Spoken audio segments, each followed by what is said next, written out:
అడవి గుట్టలో ఏం జరిగింది తెలుసుకోవాలంటే నేడే చూడండి కానిస్టేబుల్ కనకం వెబ్ సిరీస్ మీ ఈటీవీ విన్ యాప్లో ఫస్ట్ ఎపిసోడ్ ఫ్రీ.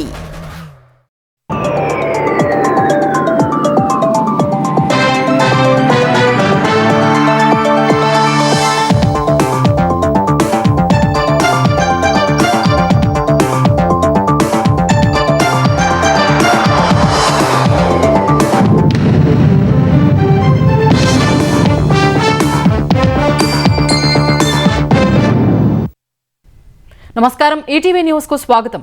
తెలంగాణకు ప్రత్యామ్నాయం లాంటి ఉస్మానియా యూనివర్సిటీ సమగ్ర అభివృద్ధికి ఎన్ని నిధులు కావాలంటే అన్ని ఇస్తామని ముఖ్యమంత్రి రేవంత్ రెడ్డి ప్రకటించారు. ఉస్మానియా వర్సిటీలో పర్యటించిన రేవంత్ రెడ్డి 90 కోట్ల రూపాయలతో నిర్మించిన భవనాల్ని ప్రారంభించారు.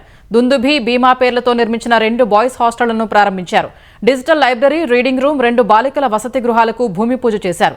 సీఎం రీసెర్చ్ ఫెలోషిప్ సహా విదేశీ పర్యటనకు వెళ్లే విద్యార్థులకు ఆర్థిక సహాయాన్ని అందించే పథకాన్ని ప్రారంభించారు.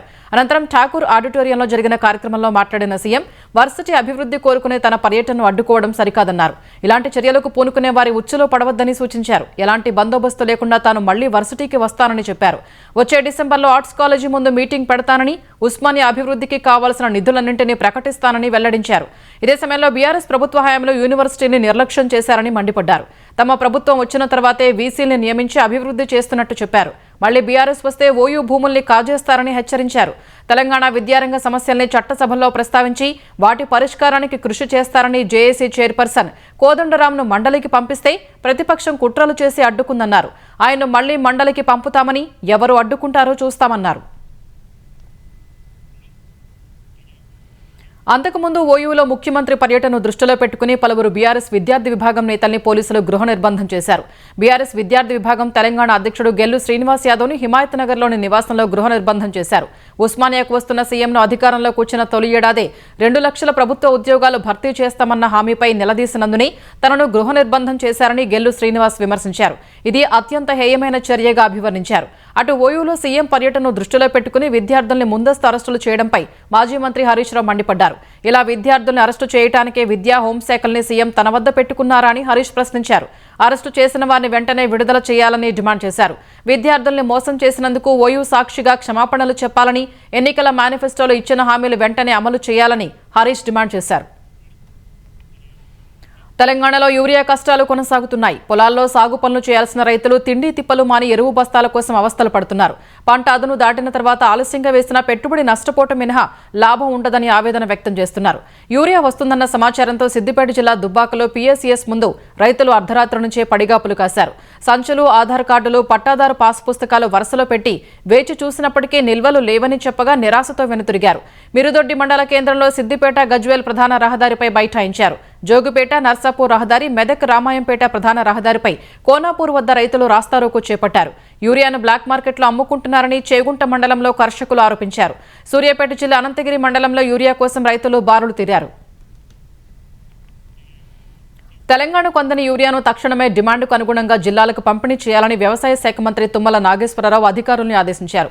కేంద్రంపై ఒత్తిడితో ఈ వారం రోజుల్లో తెలంగాణకు 35,000 మెట్రిక్ టన్నుల యూరియా వచ్చినట్లు ఆయన వివరించారు. ఇతర దేశాల నుంచి యూరియా దిగుమతి చేసుకుని రాష్ట్రాలకు సరఫరా చేయడంలో కేంద్రం ఘోరంగా విఫలమైందని ఆరోపించారు. తెలంగాణకు కేటాయింపుల ప్రకారం రావాల్సిన యూరియాను వెంటనే తెప్పించడానికి ఎంతవరకైనా పోరాడతామన్న తుమ్మల ఆర్ఎఫ్సీఎల్ నుంచి రావాల్సిన యూరియా కోసం ఇప్పటికే ఆ సంస్థ ఎండీతో మాట్లాడినట్లు గుర్తు చేశారు. ఇప్పటికే పాత నిల్వలతో కలుపుకుని 7.32 లక్షల మెట్రిక్ టన్నుల యూరియాను రైతులకు అందించినట్లు వివరించారు. ఆంధ్రప్రదేశ్ సాంఘిక సంక్షేమ గురుకుల పాఠశాలల్లో చదివి ఈ ఏడాది ఐఐటీ, ఎన్ఐటీ, నీట్లో విజయం సాధించిన విద్యార్థుల్ని ముఖ్యమంత్రి చంద్రబాబు అభినందించారు. మొత్తం 55 మంది చంద్రబాబును కలవగా మరింత కష్టపడి ఉన్నత చదువుల్లోనూ ప్రతిభ చూపాలని ఆయన సూచించారు. సీట్లు పొందిన ఒక్కో విద్యార్థికి ప్రోత్సాహకంగా ₹1,00,000 నగదు అందించారు. భవిష్యత్తును ఉజ్వలంగా తీర్చిదిద్దుకోవడంతో పాటు రాష్ట్రానికి, దేశానికి మంచి పేరు తీసుకురావాలని సీఎం ఆకాంక్షించారు. విద్యార్థుల్ని అత్యుత్తమంగా తీర్చిదిద్దేలా సాంఘిక సంక్షేమ విద్యా సంస్థలు రూపుదిద్దుకోవాలన్నారు. ఇప్పుడు ర్యాంకులు సాధించిన విద్యార్థులు తాము చదువుకున్న పూర్వ విద్యా సంస్థకు వెళ్లి అక్కడ విద్యార్థుల్లో స్ఫూర్తి నింపాలని పిలుపునిచ్చారు. ఈ ఏడాది కొత్తగా మరో 7 ఐఐటీ, నీట్ కోచింగ్ సెంటర్లు ఏర్పాటు చేయాలని ముఖ్యమంత్రి అధికారుల్ని ఆదేశించారు. వాటి ద్వారా 1,411 మంది ఎస్సీ, ఎస్టీ విద్యార్థులకు ప్రయోజనం కలుగుతుందని సూచించారు. పేదలకు ఇచ్చే చౌక బియ్యం దుర్వినియోగం కాకుండా పగడ్బందీ చర్యలు తీసుకుంటున్నట్లు ఆంధ్రప్రదేశ్ పౌర సరఫరాల శాఖ మంత్రి నాదెండ్ల మనోహర్ చెప్పారు. సాంకేతికతను వినియోగించి దుర్వినియోగానికి అడ్డుకట్ట వేసేలా స్మార్ట్ రేషన్ కార్డులను జారీ చేస్తున్నామని తెలిపారు. విజయవాడలో స్మార్ట్ రేషన్ కార్డుల పంపిణీ ప్రారంభించిన ఆయన ఇవాళ 9 జిల్లాల్లో సచివాలయ సిబ్బంది ఇంటింటికి వెళ్లి రేషన్ కార్డులు పంపిణీ చేస్తున్నట్లు వివరించారు. సెప్టెంబర్ 15 కల్లా మొత్తం 1,46,00,000 కుటుంబాలకు స్మార్ట్ రేషన్ కార్డులు అందిస్తామని తెలిపారు.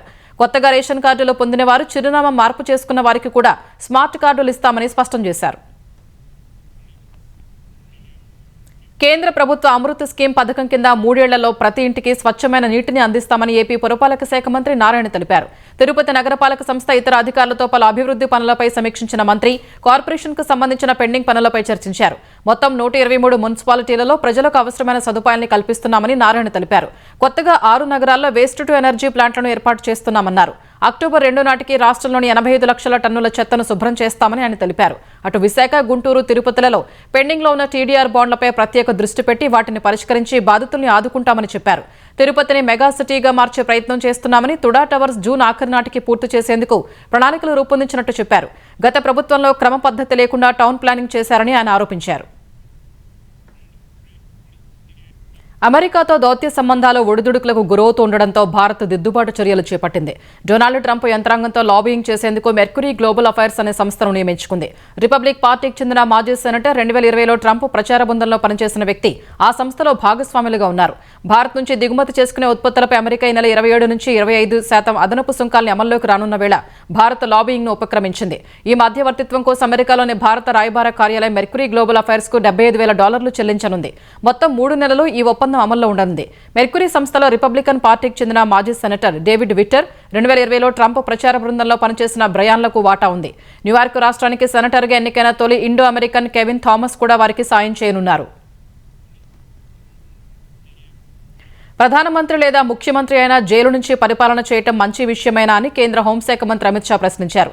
ప్రముఖ జాతీయ మీడియా సంస్థ ఏఎన్ఐకి ఇంటర్వ్యూ ఇచ్చిన కేంద్ర మంత్రి 130వ రాజ్యాంగ సవరణ బిల్లు సహా పలు అంశాలపై మాట్లాడారు. జైలు నుంచి పరిపాలన చేయడం ప్రజాస్వామ్యానికి మర్యాదపూర్వకంగా ఉంటుందా అంటూ విపక్షాలపై మండిపడ్డారు. ప్రతిపక్షాలు ఇప్పటికీ కూడా జైలుకు వెడితే సులభంగా ప్రభుత్వాలను ఏర్పాటు చేయగలమని అడ్డుకుంటున్నారని మండిపడ్డారు. వారు జైలునే సీఎం, పీఎం అధికారిక నివాసాలుగా మార్చేస్తారని ఆరోపించారు.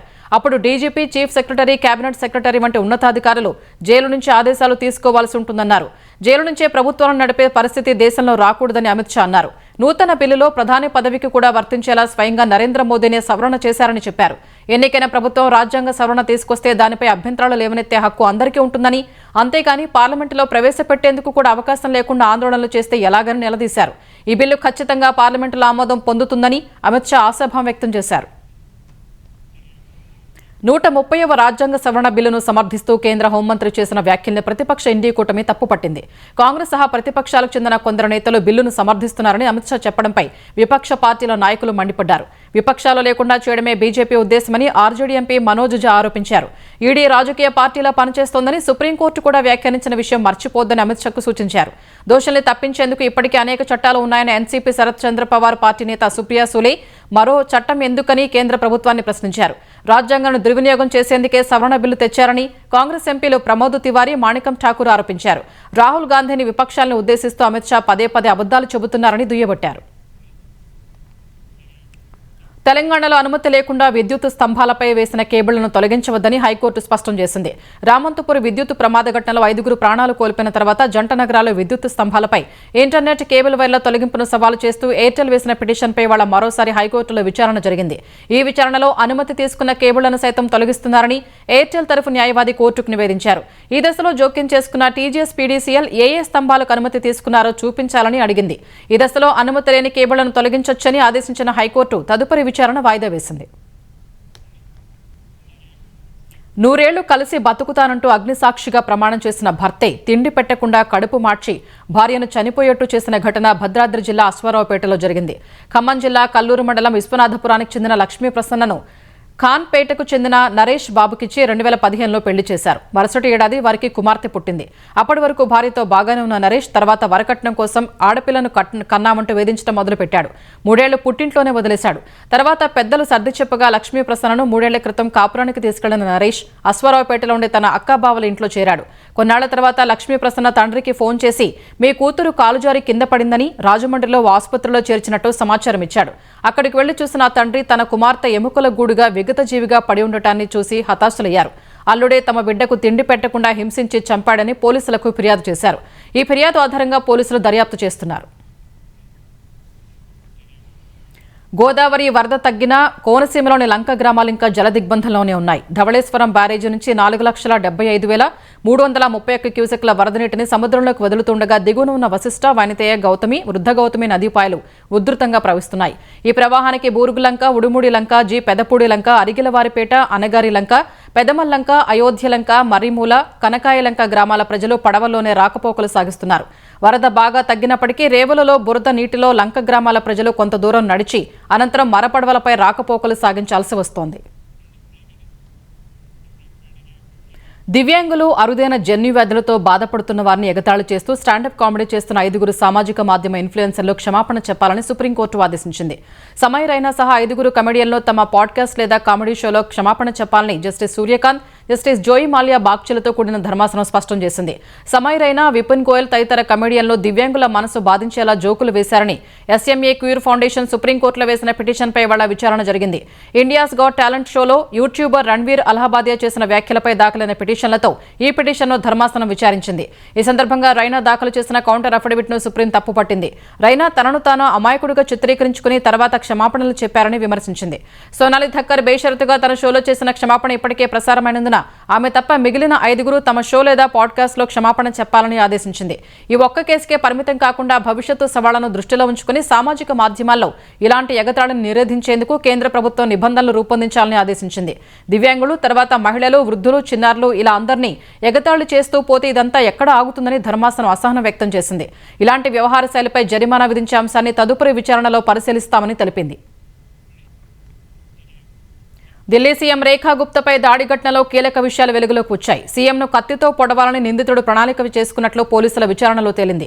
ఆగస్టు 20న సివిల్ లైన్స్లోని సీఎం క్యాంపు కార్యాలయంలో రేఖా గుప్తా జన్ సున్వాయ్ కార్యక్రమాన్ని నిర్వహిస్తుండగా ఫిర్యాదుదారు ముసుగులో వచ్చిన రాజేష్ సకారియా పత్రాల్ని అందిస్తూ సీఎంపై ఒక్కసారిగా దాడికి తెగబడ్డాడు.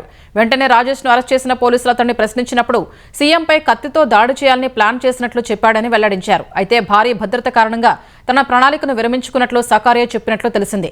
ఢిల్లీలో వీధి కుక్కల్ని తరలించాలని చాలాసార్లు అభ్యర్థించిన సీఎం పట్టించుకోకపోవడంతోనే దాడి చేయాలని నిర్ణయానికి వచ్చినట్టు తెలుస్తోంది. అటు సకారియాకు సాయం చేసిన మరో నిందితుడు తహసీన్ సయ్యద్ను ఢిల్లీ పోలీసులు అరెస్ట్ చేశారు. ఈ దాడి తర్వాత సీఎం రేఖా గుప్తాకు సీఆర్పీఎఫ్ జవాన్లతో జెడ్ కేటగిరీ భద్రత కల్పించిన కేంద్రం ఇప్పుడు తొలగించింది. మునుపటిలాగే ఢిల్లీ పోలీసులు ఆమెకు భద్రత కల్పిస్తారని అధికారిక వర్గాలు వెల్లడించాయి. ఉత్తరప్రదేశ్ నోయిడాలో అదనపు కట్నం కోసం నిక్కీని హత్య చేసిన కేసులో మిగిలిన 2 నిందితుల్ని పోలీసులు అరెస్ట్ చేశారు. పరారీలో ఉన్న మృతురాలి నిక్కీ బావ మామలను పోలీసులు అరెస్ట్ చేశారు. సిర్సాటోల్ చౌరాహా సమీపంలో వీరిద్దరిని కస్నా పోలీసులు అదుపులోకి తీసుకున్నారు. తొలుత నిక్కీ బావ, ప్రధాన నిందితుడు సోదరుడు రోహిత్ను అరెస్ట్ చేసిన పోలీసులు కొన్ని గంటల తర్వాత మృతురాలి మామ సత్వీర్ను అదుపులోకి తీసుకున్నారు.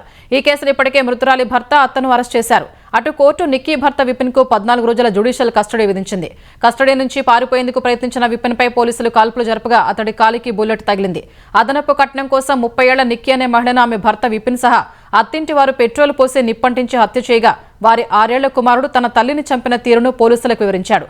ఇదే సమయంలో నిక్కీ తోటికోడలైన ఆమె చెల్లెలు మొబైల్లో రికార్డ్ చేసిన వీడియో పోలీసులకు చిక్కింది.